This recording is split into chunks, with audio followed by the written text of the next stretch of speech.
Hello and welcome to Tall Guy Film. Today we're talking about using this as a monitor for this. New, interesting, random, Tall Guy Films. This review is going to be effectively two parts. The first part, which is this video, is going to be just a general test of the practicality of using a tablet as a monitor for the Lumix G7. Testing things like the range, the latency, and things like that. The second video is going to be actually building a rig basically to use this for. So basically adding a sunshade and adding a way to mount this to a tripod or to the camera itself. So that will be the second part of the video, but just in this video we're just testing the usability of the Wi-Fi app with the Lumix G7. So let's go ahead and get started. So first I'm going to do a test where we test the range of the G7's Wi-Fi. Alright, so as you can see, we're connected. So now I'm just going to keep walking backwards until it disconnects.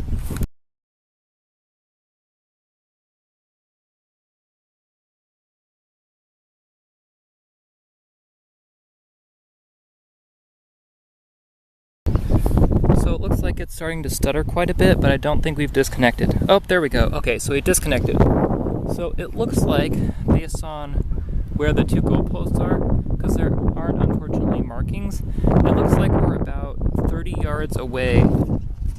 So based on this open field test outside, it looks like the range for the Wi-Fi is about 20 to 30 yards. Alright, now that that test is done, let's test the latency of the G7. That is, how long it takes between something happening and what happens showing up on the screen. And minimal latency is very important if you want to use this as a monitor. Here's the setup. I've got these three set up. I've got my monitor, then my camera, then my tablet. So what I'm going to do is I'm going to record that setup at 120 frames a second, and I'm going to do that, and I'm going to see how long it takes between the time where I flip this here on the monitor and between when it changes on these two screens. And I'll be recording at 120 frames per second. And since all of these screens only refresh at 60 frames a second, the 120 frames per second is way overkill, but you know, I can, so I'm going to. Alright, so after doing the math, the input lag on the monitor on the G7 itself is around 260 milliseconds, but the latency on the tablet is almost 900 milliseconds. So it's there's roughly 4 times the delay between the real world and what shows up on the G7 as there is between the real world and what shows up on the monitor. So that's a pretty big delay. That's actually pretty close to a second. It's definitely enough to be noticeable. Now, is it enough to affect your performance as a filmmaker if you're using this as a monitor? That probably depends on you personally and what you're shooting, but I would say that that's not terrible.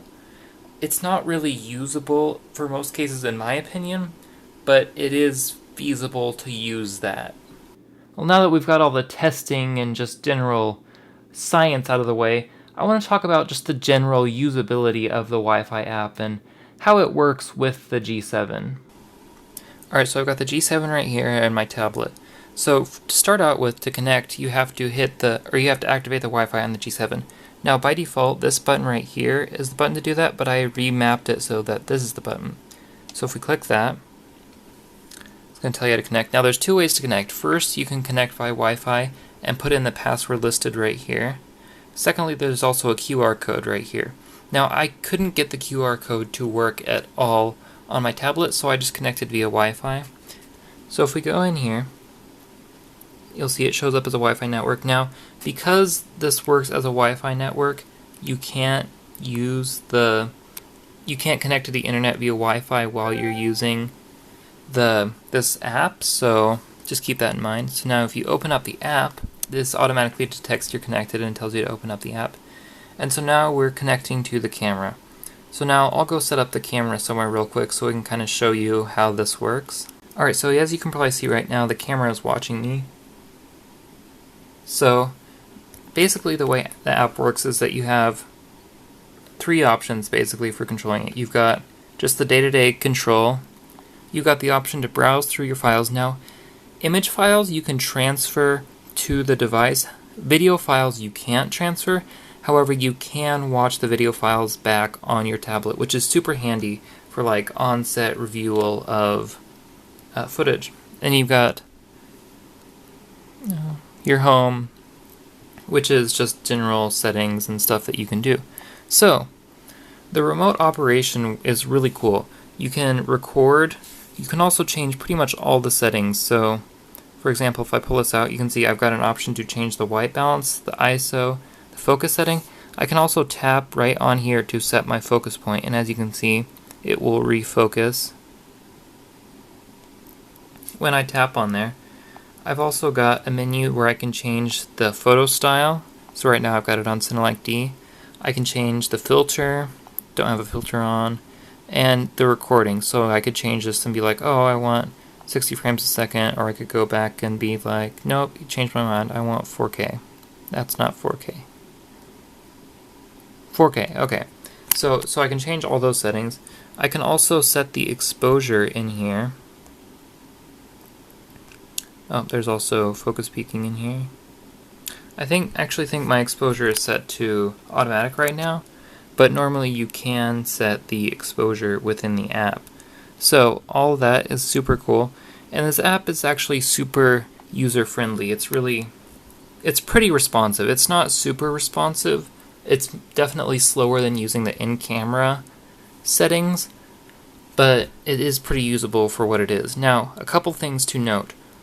Firstly, the G7 does not work while you're using the app.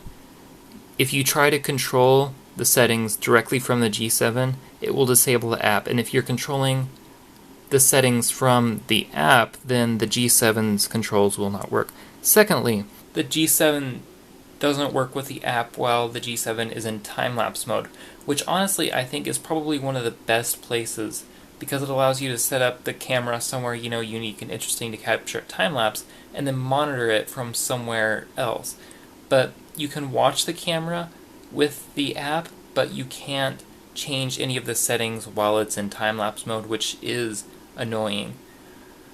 But other than that, I think the app is really useful. The latency is probably the biggest problem, and the range isn't great. The range is usable, but I'd like to see a little bit further range. But other than that, it's honestly a great tool and it's great to have. And definitely I think using Wi-Fi app as a monitor is definitely worth it, because I think if you already have a tablet, then it's definitely a great way to add some functionality to your camera.